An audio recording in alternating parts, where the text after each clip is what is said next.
Hello everyone, welcome you all the strugglers on your own channel the unlimited struggler. आप सभी strugglers का आपके अपने चैनल द अनलिमिटेड स्ट्रगलर में एक बार फिर बहुत बहुत स्वागत है।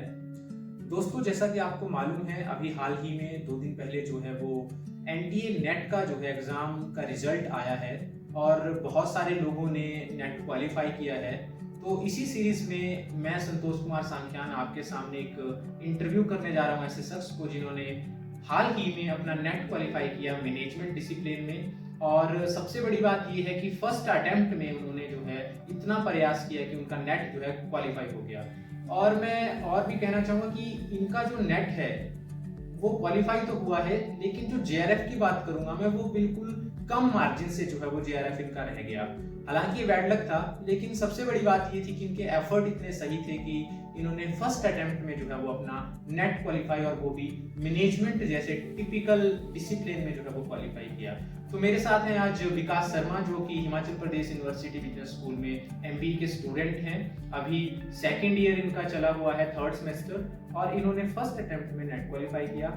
सबसे पहले तो विकास जी, आपका स्वागत है हमारे चैनल पे, और मैं बधाई देना चाहूँगा आपको कि आपने नेट का जो एग्ज़ाम है वो फर्स्ट अटेम्प्ट में नेट क्वालिफाई किया। इसके लिए आपको बहुत बहुत बधाई। तो विकास जी, मैं थोड़ा सा आपसे ये जानना चाहता हूँ कि हमारा जो किस तरह की जर्नी रही, आपका क्या एफर्ट्स रहे नेट क्वालिफाई करने में, कितना आपने टाइम लगाया, आपने क्या क्या चीज़ें की जिससे आपका नेट क्वालिफाई हुआ फर्स्ट अटेम्प्ट में, और कहाँ कहाँ पे आपको जो है वो अभी भी वीक स्पॉट लगते हैं कि किस पे काम करने की ज़रूरत है, ताकि हम पहली नहीं दूसरी बार में या तीसरी बार में अपना जेआरएफ कर लें। तो थोड़ा सा बताएं प्लीज़। सबसे पहले तो मैं ये कहना चाहूँगा कि मेरी नेट की जो जर्नी है वो स्टार्ट सर से ही हुई थी। सर ने हमें सबसे पहले बताया था कि नेट का क्या प्रोसीजर रहता है, क्या क्राइटेरिया रहता है, हम कैसे इसको स्टार्ट कर सकते हैं। और उसी टाइम पे सर ने बताया था कि मैं अपनी भी एक अभी कोचिंग स्टार्ट करने वाला हूँ। तो मुझे भी काफ़ी ज़्यादा इंटरेस्ट जागा उस टाइम की क्या है, मतलब नेट से तुम पीएचडी के लिए एलिजिबल हो जाते हो, और पीएचडी कोई छोटी मोटी चीज़ तो नहीं है। अपने नाम पे आगे डॉक्टर होना एक खुद में बड़ी बात होती है। तो फिर उस सिलसिले में मैं सर से एक दो बार अकेले में भी मिला था कि सर इस रिगार्डिंग थोड़ी और इन्फॉर्मेशन दो।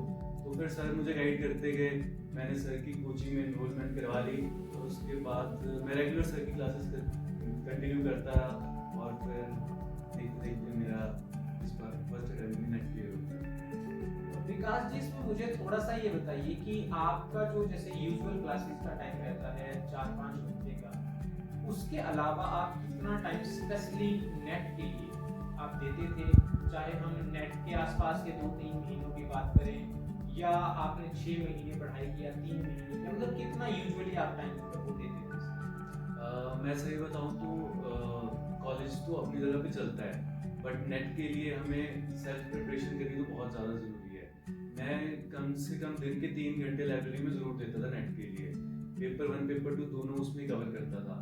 मैं डेली का एक मॉक पेपर 1 का ज़रूर लगाता था। इसीलिए मेरा जो स्कोर बढ़ा है वो पेपर 1 की वजह से बढ़ा है, जो कि मेरे 36 क्वेश्चन सही हुए हैं पेपर 1 में। And that is a very high score. Paper 1 में मैं बात करूं, 36 क्वेश्चन होना बहुत बड़ी बात है। और जनरल कैटेगरी में आपका हुआ है तो उसमें तो ये रिक्वायरमेंट रहती है कि मोर देन 30 एनी हाउ आपके होने चाहिए, और 35 प्लस आप जाते हैं, that is one of the best thing आप मतलब कर रहे हैं। पेपर 2 का इसमें थोड़ा सा मुझे बताइएगा कि ये डिफिकल्टी लेवल क्या रहता है और आपने किस तरह से उसको टैकल किया। एक्चुअली अगर मैं पेपर 2 की बात करूँ तो पेपर 2 बहुत डाइवर्स है। उसमें एक सब्जेक्ट नहीं है कि हम यूजुअली एक सब्जेक्ट में हम कहीं ना कहीं हम स्ट्रांग भी होते हैं, वीक भी होते हैं। पर मैनेजमेंट में अगर नेट करना है तो हमें हर एक एस्पेक्ट को देख के चलना ही पड़ेगा। ऐसा नहीं हो सकता कि हम किसी भी चीज़ को छोड़ दें। तो फिर उस रिगार्डिंग आपको बहुत ज़्यादा मेहनत करनी पड़ेगी पेपर 2 के लिए तो स्पेशली। जैसा कि इंटरव्यू जो हो रहा है आपके साथ वो अनलिमिटेड स्ट्रगलर के लिए हो रहा है, और अनलिमिटेड स्ट्रगलर ही इसको करवा रहा है, तो मैं थोड़ा सा ये जानना चाहूँगा कि आपने कोचिंग ली and you are the one of the toppest और बेस्ट स्टूडेंट दुनिया में। रिजल्ट के हिसाब से तो आप ऑलरेडी हैं, हालांकि आपकी तरह मेहनत करने वाले और भी स्टूडेंट्स थे मेरे पास। लगभग 8 लोग अपियर हुए थे मैनेजमेंट में। कोचिंग में एनरोल्ड लगभग 15 लोग हमारे मैनेजमेंट के थे, और उसमें से 8 अपियर रहे, जिसमें से आपने अकेले में क्वालिफाई किया। आपके अलावा 2-3 स्टूडेंट्स और बहुत मेहनत की थी और बिल्कुल 2 मार्क्स के या एक क्वेश्चन से मैं बात करूंगा या 0.66% से उनका जो है वो नेट का रह गया। तो मैं ये जानना चाहूँगा आपके हिसाब से कि जो अनलिमिटेड स्ट्रगलर में आपने 3 से 4 या 5 महीने का जर्नी बिताया, कोचिंग ली, उसका जो कंटेंट के ऊपर मैं बात करूँगा, कंटेंट की क्वालिटी क्या रहती है, जो लेक्चर डिलीवर किए जाते हैं रिसोर्स पर्सन के द्वारा इंक्लूडिंग मी, वो किस तरह का कंटेंट वो डिलीवर करते हैं, स्टाइल की मैं बात करूँगा, आपको उसमें से ओवरऑल कितना समझ में आता है उसके ऊपर मैं जानना चाहूँगा आपकी राय। सर अगर मैं सही बताऊँ ना तो एग्जाम के लास्ट डे हम मिले थे, ठीक है। मैंने आपसे पूछा था कि अब मैं इस टाइम पर भी क्या पढ़ूँ। आपने बोलते अब कुछ पढ़ने की जरूरत नहीं है, अब आराम से मतलब चिल करो, बिल्कुल चिल करो। तो फिर भी मेरे को ऐसा होता था कि नहीं यार अब एंड टाइम में कुछ तो पढ़ना ही चाहिए। मैं मतलब लास्ट मोमेंट तक, जिस दिन एग्जाम में था हमारा, आने से मैं 1-2 घंटे पहले तक मैं आपके नोट्स पढ़ रहा था सर, और मैं पूरे नोट्स गो थ्रू करके ही गया था। एग्जाम सेंटर में ऐसे नहीं बैठे थे कि मैं 1-2 दिन से ब्लैंक हो जाऊँ और फिर एग्जाम में बैठूँ, तो वो मेरे को ठीक नहीं लग रहा था, मतलब मेरा खुद को कॉन्शियस नहीं मान रहा था। तो सर अब इस तरह मैं क्या बोलूँ और आपके कंटेंट के बारे में, मतलब मैं एग्जाम से बिल्कुल पहले तक वो पढ़ के गया और फिर मेरा एग्जाम क्रैक हुआ है। अनलिमिटेड स्ट्रगलर को आपके हिसाब से अभी किन पैरामीटर्स के ऊपर काम करना चाहिए ताकि वो और बढ़िया कर सके, और जैसा कि हमारा जो सक्सेस रेशो है, सक्सेस वर्सेस अपीयर का, वो 1:8 है। 8 लोग बैठे थे पेपर देने हमारी कोचिंग में, और उसमें से आपका अकेले का हुआ है। ये हमारा भी थोड़ा सा बैड लक है, 2-4 और अच्छी संभावना थी निकलने की, लेकिन चलिए एनीवे 12.50% हमारा सक्सेस रेट है अभी तक का। आपके हिसाब से ऐसे कौन कौन से पॉइंट्स हैं जिनके ऊपर द अनलिमिटेड स्ट्रगलर को काम करना चाहिए, whether it is the content, whether it is the delivery mode, whether it is the timing of the lectures, online offline as well, उसके ऊपर थोड़ा सा बताएं कि क्या करना चाहिए। टाइमिंग और कंटेंट, इन दोनों की कमी मुझे बिल्कुल भी नहीं लगी। कमी लगी मुझे टेस्ट की मुझे कमी लगी, और थोड़े मॉक टेस्ट समय अगर और ज़्यादा मिल जाते, आपने मेरे को प्राइवेटली शेयर किए थे, वो बिल्कुल सही है, बट अगर वो क्लास को भी मिल जाते तो मे बी और बेटर हो पाता। वो एक्चुअली आपके साथ साथ बाकी लोगों को भी शेयर किया गया था लिंक, लेकिन that content do not belongs to the unlimited struggler, वो कहीं और के थे जो यूजुअली मार्केट में मिलते हैं। और उसके अलावा भी मुझे मालूम है कि आपने और भी मॉक्स लगाए हैं पर्सनल लेवल पे। अनलिमिटेड स्ट्रगलर को आपके हिसाब से अभी अपने मॉक्स डेवलप करने चाहिए और वो देने चाहिए स्टूडेंट। यस, ठीक है।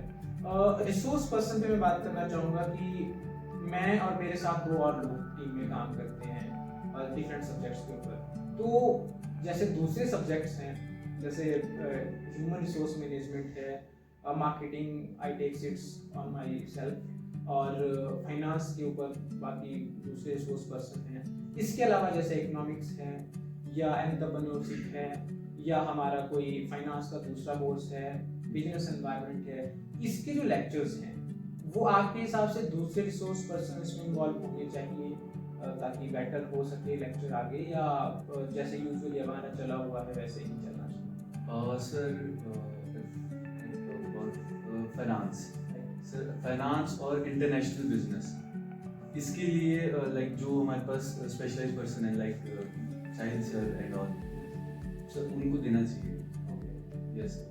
अच्छा, इसमें थोड़ा सा मुझे ये भी बताइएगा कि टाइमिंग का क्या रहता है? जैसे हमारा एक सुबह होता था 6 से 7 और दूसरा शाम के टाइम होता था 6 से 7, या कभी कभी 7 से 8 भी हुआ है ड्यू टू सर्टेन रीजंस। तो this is the perfect time और हमको वेरी करना चाहिए? नहीं, ये तो परफेक्ट टाइम है, क्योंकि अब आने वाला टाइम है जो उसमें हो जाएगी बिल्कुल छुट्टियाँ, मतलब कोई कहीं पे भी हो तो ये टाइम बिल्कुल सही रहता है कि इतना सा टाइम आराम से कोई भी निकाल पाता है। जो भी काम होता है वो दिन को होते हैं, सुबह और शाम, ये टाइम अगर अपना बंदा पढ़ने के लिए दे तो बहुत ही बढ़िया होता है। ओके विकास जी, आपने बहुत अच्छे सुझाव दिए और आपने इतना हमारा नाम साइन किया।